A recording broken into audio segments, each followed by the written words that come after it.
जैव विविधता। जैव विविधता का क्या अर्थ है? एक निर्धारित क्षेत्र में विभिन्न प्रकार के पादप एवं जंतुओं की उपस्थिति। सर्वप्रथम जैव विविधता शब्द का प्रयोग किसने किया? वाल्टर जी रोसेन ने।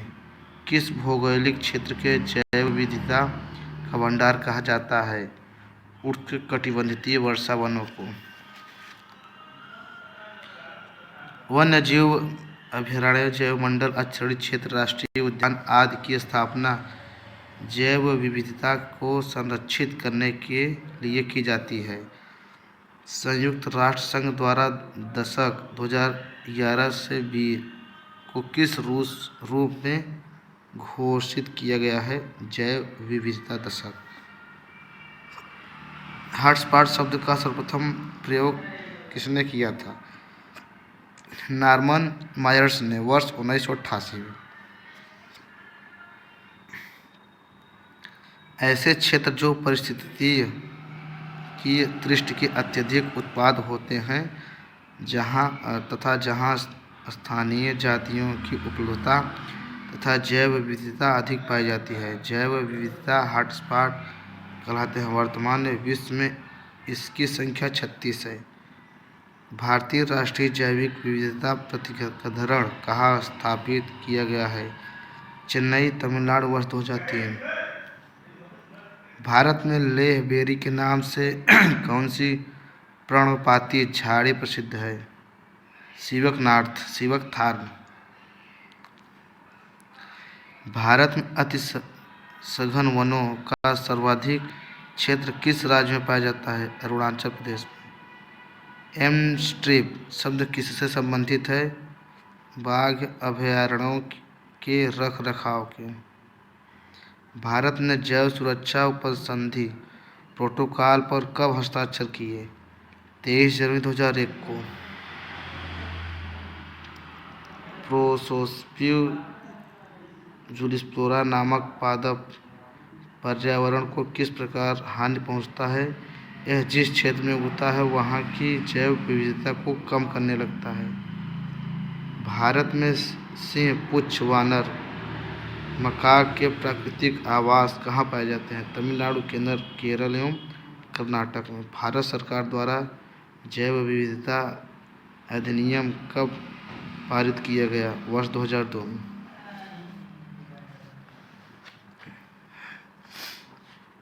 किस पक्षी के विलुप्त हो जाने के कारण मॉरीशस में सिडाक्सी ग्रांडिफ्लोरम नामक पादप प्रजाति भी विलुप्त हो गई हैं? डोडो पक्षी। यह उपयुक्त पौधों के फल को खाकर उसने बीजों के अंकुरण में सहायक था। भारत का प्रथम समुद्री राष्ट्रीय उद्यान कहाँ स्थित है? कच्छ की खाड़ी। भारत में 4 जैव विविधता हॉटस्पॉट क्षेत्रों का चयन किया गया है।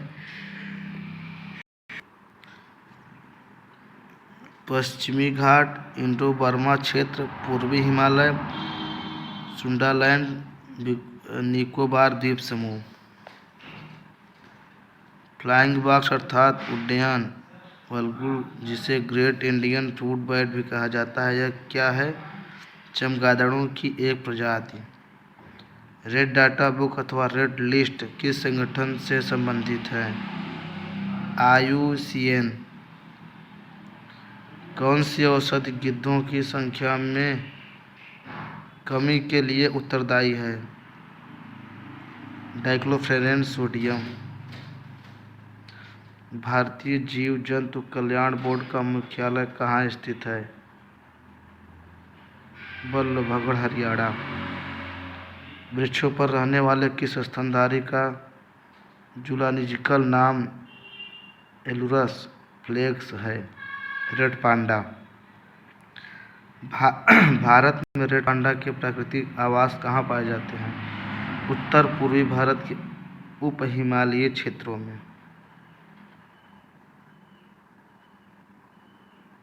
दाचिगामा राष्ट्रीय उद्यान किस जंतु के संरक्षण के लिए प्रसिद्ध है? हंगुल मृग। भारत में सर्वाधिक ऊंचाई पर स्थित राष्ट्रीय उद्यान कौन सा है? हेमिस राष्ट्रीय उद्यान किस समूह के जीव अमोनिया को नाइट्राइट में परिवर्तन करते हैं? नाइट्रोसोमोनास। धान का पौधा नाइट्रोजन को किस रूप में ग्रहण करता है? अमोनियम के रूप में। जीवमंडलीय पारिस्थितिकी तंत्र में रासायनिक तत्वों का प्रवेश किस माध्यम से होता है? पौधों की जड़ों को किस द्वारा? भारत को किसने जैव भौगोलिक क्षेत्र में विभाजित किया गया है? 10। जब कोई समुदाय स्थायी, परिपक्व, जटिल तथा दीर्घकालिक होता है तो उसे किस रूप में परिभाषित किया जाता है? चरम समुदाय। क्षेत्रफल की दृष्टि से भारत का सबसे बड़ा जैवमंडल आरक्षित क्षेत्र कौन सा है? मन्नार की खाड़ी। किस वृक्ष को कल्पवृक्ष की उपमा प्रदान की गई? नारियल को। भारत में कौन सा राष्ट्रीय उद्यान पक्षियों के स्वर्ग के नाम से प्रसिद्ध है? केवलादेव राष्ट्रीय उद्यान, भरतपुर, राजस्थान।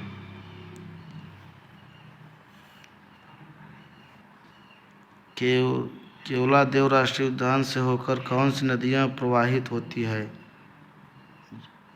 बाणगंगा तथा गंभीरी। वनस्पति संरक्षण हेतु स्वस्थानीय संरक्षण पद्धति के अंतर्गत कौन सा स्थल सम्मानित नहीं है? वानस्पतिक उद्यान। कृत्रिम ग्रीन हाउस द्वारा वनस्पतियों का संरक्षण किस विधि के अंतर्गत आता है? ब्रह्मस्थलीय संरक्षण पद्धति। वर्तमान में भारत में कुल कितने जैवमंडल रिजर्व हैं? भारत के वन राष्ट्रीय उद्यान, जीव अभयारण्य व टाइगर रिजर्व, राज्य राष्ट्रीय उद्यान, वन्यजीव अभयारण्य। जम्मू कश्मीर,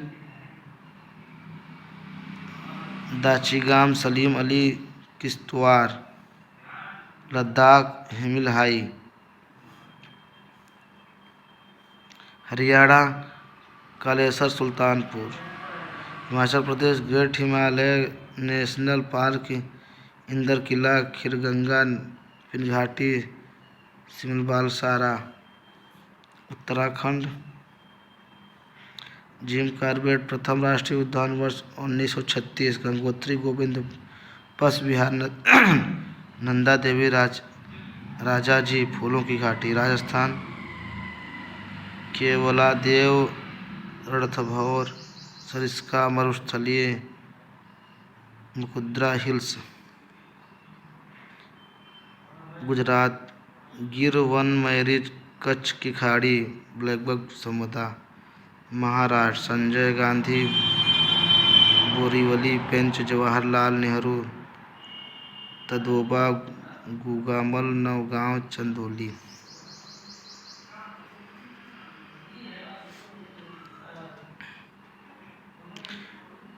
कर्नाटक, नागरहोल, कुद्रेमुख, बन्नेघट्टा, अंसी, बांदीपुर।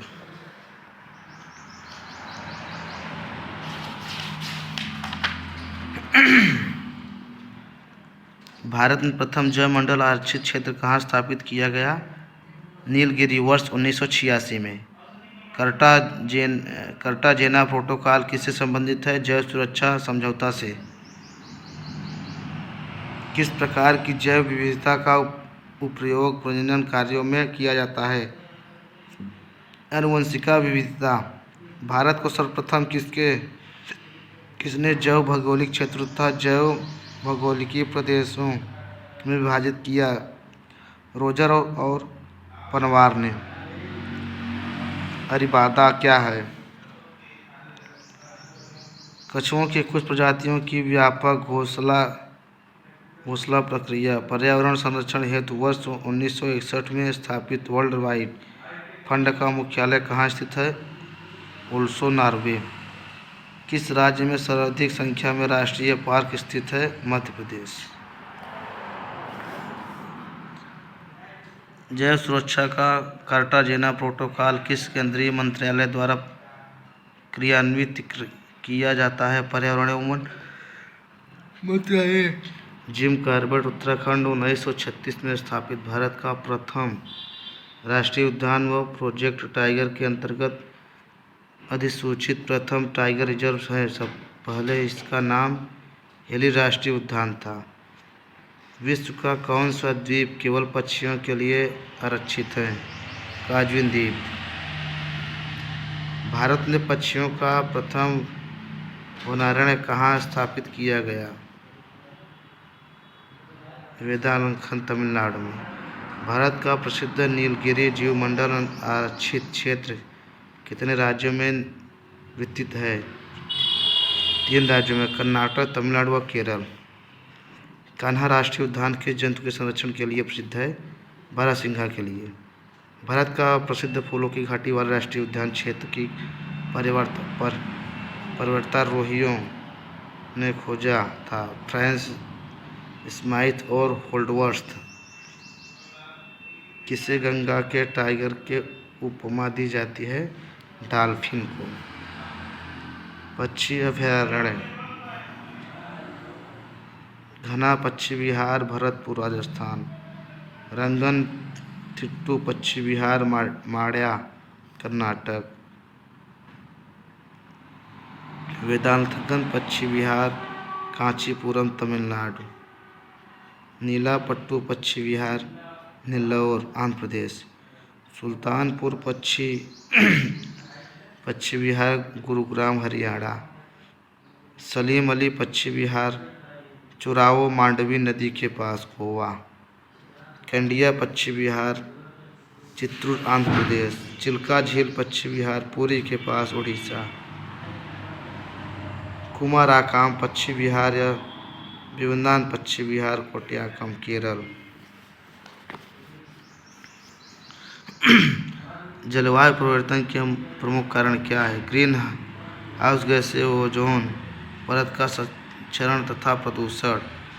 ग्रीन हाउस गैसें जीएसएस की संकल्पना किससे प्रस्तुत की गई? ओसेफोरिया से। किस गैस का वैश्विक तापमान विभव किन बातों पर निर्भर करता है? उन गैसों के अणुओं का दक्षता एवं उस गैस के वायुमंडलीय जीवन काल पर। प्राकृतिक रूप से पाई जाने वाली वह ग्रीन हाउस गैस कौन सी है जो सर्वाधिक ग्रीन हाउस प्रभाव उत्पन्न करती है? जलवाष्प। वर्ष 2015 के पेरिस समझौते ने ग्रीन हाउस गैस के उत्सर्जन की सीमित करने का लक्ष्य रखा गया है। इसके अंतर्गत यह लक्ष्य है कि 21वीं शताब्दी के अंत तक औसत वैश्विक तापमान में वृद्धि उद्योग पूर्व स्तर से 2 डिग्री सेल्सियस या अधिक संभव हो सके तो 1.5 डिग्री सेल्सियस तापमान से अधिक न हो पाए। क्योटो प्रोटोकॉल किस वर्ष से प्रभावित हुआ? वर्ष 2005 से। वह सर्वाधिक भंगुर परिस्थिति कौन सा है जो वैश्विक तापमान द्वारा सबसे पहले प्रभावित होगा? आर्कटिक एवं ग्रीनलैंड हिमचादर। वायु में कार्बन डाइऑक्साइड की मात्रा बढ़ने से वायुमंडल का तापमान क्यों बढ़ता है? क्योंकि कार्बन डाइऑक्साइड और विकिरण के अवरक्त अंश को अवशोषित करती है। मीथेन गैस के उत्सर्जन के प्रमुख प्राकृतिक स्रोत कौन से हैं? आर्द्रभूमि, समुद्र, हाइड्रोस्टेस। ग्रीन हाउस गैस प्रोटोकॉल का विकास किसके द्वारा किया गया? वर्ल्ड रिसोर्स इंस्टीट्यूट तथा world business council on sustainable development के द्वारा। विश्व के तापमानों को आंकड़े प्राप्त करने के लिए वैश्विक वायुमंडल निगरानी स्टेशन कहाँ स्थापित किए गए हैं? अल्जीरिया, ब्राज़ील तथा केन्या में। वायुमंडल परिवर्तन का क्रायोजेनिक संकेतन किससे प्राप्त किया जाता है? आइस कोर से।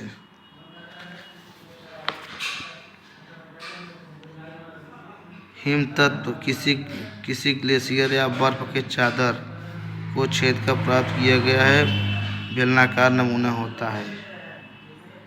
वैश्विक जलवायु परिवर्तन के संदर्भ में कौन सी पद्धतियाँ मृदा में कार्बन प्रच्छादन ग्रहण में सहायक है? समोच्च बांध अनुपात सक्षम एवं शून्य जुताई किस अंतर्राष्ट्रीय सम्मेलन में हरित जलवायु कोष के गठन का प्रावधान किया गया है? कानकुन सम्मेलन में, मेक्सिको, वर्ष 2010। हरित जलवायु कोष के गठन का क्या उद्देश्य था? विकासशील देशों के जलवायु परिवर्तन का सामना करने हेतु अनुकूल और न्यूनीकरण पद्धतियों में सहायता